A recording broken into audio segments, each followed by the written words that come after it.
In this conscious, living universe, there are no laws of nature, just habits. There is nothing external to the universe to enforce a law upon it. The illusion of a fixed law of nature is only the result of there being no need for that habit to be broken. When habits need to be broken to ensure the survival of the organism, we see this event in nature and call it evolution. The collective mind shapes our evolution.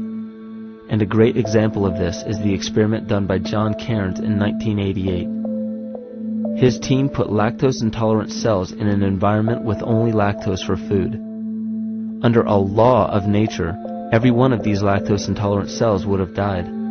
But surprisingly, they all survived. Every one of them understood the problem that they were facing and replaced the defective lactase enzyme with a functioning one to utilize lactose for food. If a cell has the ability to decide how and when to evolve because it's facing extinction, then anything can. The existing beliefs are that a human body is a biochemical machine controlled by genes, and therefore the behavior, emotions, and character of our biology, our health, our lives, are controlled by genes which we don't control. So this is what we taught people. You're a victim.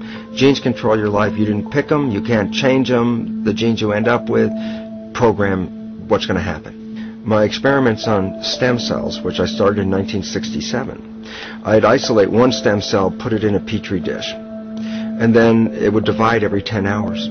So I took all the cells, split them up into 3 groups, and then just put them in 3 petri dishes. And then I changed the growth medium, the constituents of the environment, in each of the 3 dishes.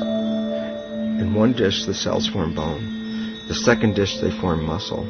In a third dish, they form fat cells. What controlled the fate of a cell? And the first thing you have to say is, well, wait, they were all genetically identical when they were put in a dish. So obviously the genes didn't control it because they all had the same genes. What was different was the environment.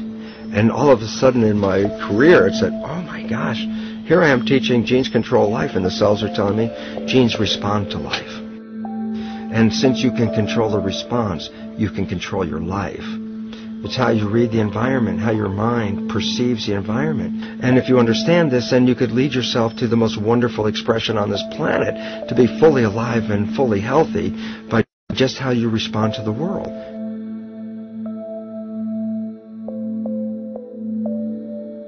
In the face of financial collapse across the world, political and religious wars raging tirelessly, and an ever-growing feeling of being lost and void of meaning, there is a great amount of energy being pushed to the surface of the collective mind.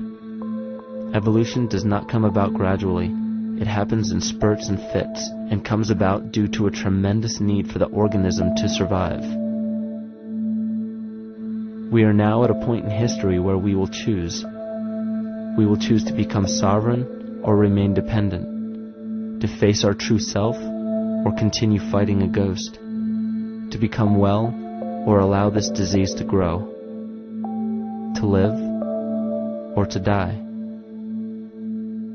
The choice is yours.